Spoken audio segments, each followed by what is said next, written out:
All right, hi. It's Monday afternoon, 4:33 here on the East Coast. Uh, just to wrap up week 7, we uh, yes, we're talking about ratios, and the case study that we looked at in the book uh, was looked pretty solid, right? And so the ratios looked pretty good. The only thing that maybe was a question mark there had to do with the rise in both the accounts receivables, the asset, and in the accounts payable. They both went up by about that 40, $50,000 mark from year to year. Beyond that, though, it really wasn't. There really wasn't a lot of red flags to look at. I didn't think, and you guys didn't seem to think so either. The one thing I did want to highlight, though, was this notion of how big a profit margin there should be, or this notion of return on assets. The thing I just wanted to point out there is that a lot of time nonprofits say, well, no, we're a nonprofit, we can't possibly have a profit. No, no, no. All those profits have to go back and serve the people that we serve. And funders will also sometimes make this point too, in which case they will look at the ratio of overhead expenses to program expenses and say, oh my God, you're actually spending 10 cents on a dollar or 15 cents on a dollar on central office staff. Oh, building a bureaucracy. Oh, what a waste. No, no, no. I want all of my money to go to serving people. Well, of course, that's incredibly short-sighted because everybody knows that central office staff and management staff is not just wasted bureaucracy, it's actually the people who think strategically and try to make sure that the organization is always positioned in the right place so it has the right capacity at the right time and is in the right place to maximize mission and to be able to serve clients as efficiently, effectively, and economically as possible. Okay, enough of my diatribe there, but okay. That's the whole point. That's why, people like you, students like you, and people like me spent a career learning how to best manage and lead organizations so that we can maximize the dollars that we get from donors and provide the best services that will lead best services measured in terms of the impact and outcomes that are derived from those services. Okay, enough of my diatribe there. But going back to the main point, this notion of profit and return on assets is important to think of in terms of replacement cost of those assets, right? If year after year, inflation and the replacement cost of those assets is going up, then you really need to have a profit that equals that inflation or price increase percentage as well. Otherwise, you're going to get to the end of the useful life of those assets. You're going to go to replace them, and oh my gosh, you don't have any money to replace those assets anymore. So you really have to think about building into your financial budget each year enough, quote, surplus to keep up with inflation and the increasing replacement cost of your assets. A very simple example of that is, you have a van with which you transport meals. You're a Meals on Wheels nonprofit, and you have a van that you drive the meals around in and deliver them, right? Okay, so in year one, you bought the van for $20,000.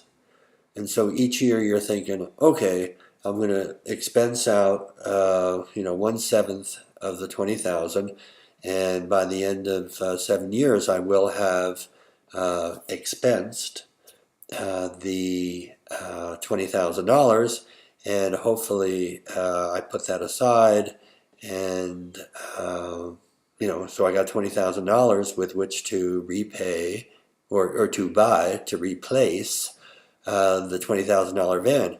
Well, in 7 years, that van doesn't cost $20,000 anymore, does it?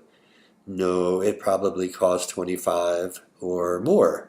So if you didn't have a profit built into those budgets over those 7 years, that equals the $5,000 increase in the van cost. Well, when you go to replace it, you're going to be short 5,000, right? So you have to think about the appreciation of asset costs and replacement costs over time as you think about what an appropriate return on asset ratio is. Okay? All right. Kind of digress there a little bit. Just talking a little bit about the monotony case study that I threw into discussion forum 2. I appreciate that some of you did take a look at that. Essentially, there were 3 main points to it. If you look closely at the statements year over year, you can see a couple of things were pretty self-evident. One is that they clearly had a program expansion. If you look at the dollars amount of revenue and dollar amount of expenses, you can see that they're doing more. One presumes then that they had some sort of program expansion, that increase in dollar amount isn't just the increased cost of the same level of services, but no, actually an increased level of services going on. If you look at the assets, you can see that there was a dramatic decline in the amount of cash they had on hand. Their liquidity went down tremendously over the 4 years, and the story there might be, right, that they used the cash to actually buy property and equipment that allowed for the program expansion. But a consequence of having spent down all their cash and greatly reducing their liquidity is that they had to take on debt, right? And you see that in, year 3 and 4 of the 4-year sequence. And what that then resulted in was that there was a drag on their profitability, because now in expenses, not only did they have increased expenses because of the expansion of the services provided, and as one of you mentioned, the administrative costs went up quite a bit, but now they have the added expense of more interest payments. So their profitability has gone down, even though they're providing more services, supposedly then maximizing their mission because they're serving more people in the community. But the cost of doing that by trying to do all of the expansion through cash, expenditure cash and spending down the cash, is that now their profitability is really low, and their capacity then to actually build back up their cash position by making profits year over year. Well, if you're only making $4,000 a year, it's going to be really hard for you to get back to, having an additional $100,000 in cash.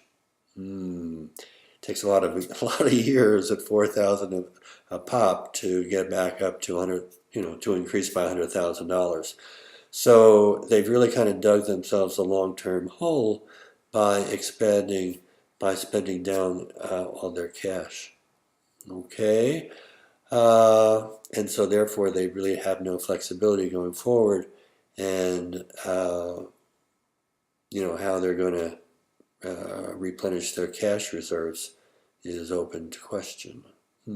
Certainly they're not going to do it by, quote, being profitable. All right? Okay. So just another example then of how you have to be smart about how you use your cash and when and when not to take on debt, and maybe when and when not to expand, right? Okay.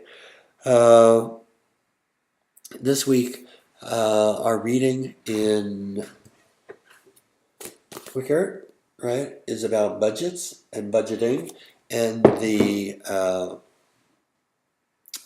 second half of the lecture video by the previous professor is also about budgeting and talks about how, as a financial officer, you can make those budget cuts despite what the experts want. I thought that was a little an interesting perspective. But at any rate, so the two questions in the discussion forums this week do relate to budgets and the identify the nonprofit case. And I must say, I'm not sure what they're talking about. I've asked for some assistance from some people at Texas A&M to help me out there. So if you're a little lost, you're not alone. But if you know what this is, what the questions refer to, you can clue me in, and that'll help me out as well. Okay. Lastly, then. I actually added the resource readings that are in Anthony and Young. They really probably fit better with last week's themes about financial ratios.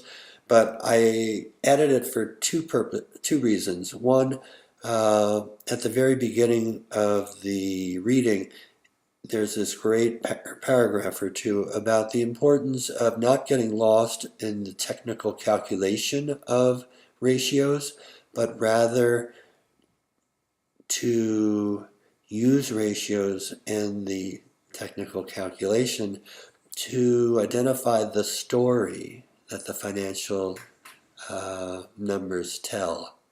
Right? Because the whole point of ratios, the whole point of financial statements is for you to understand the financial position of the organization and the financial story of the organization, right?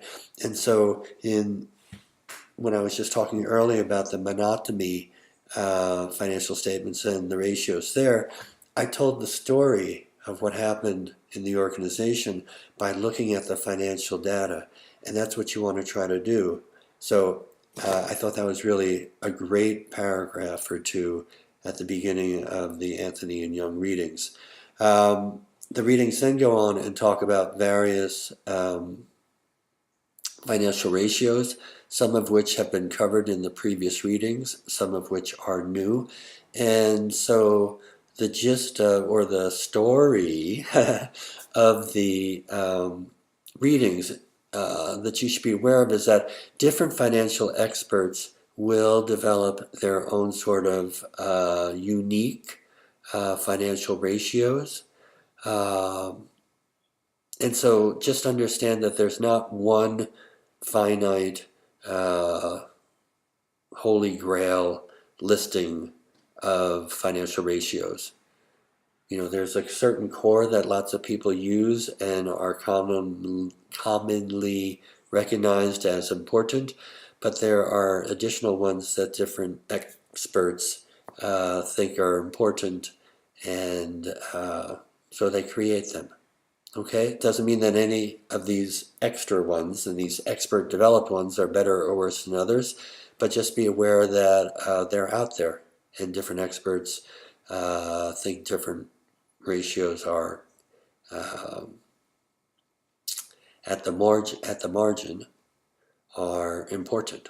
Okay, all right. I'm almost at 15 minutes, so that was a little long today. Sorry, and so we'll see what the identify the nonprofit case is, and then we'll get into our discussions for the week. Okay. Again, if you ever want to call, feel free to do so. The number is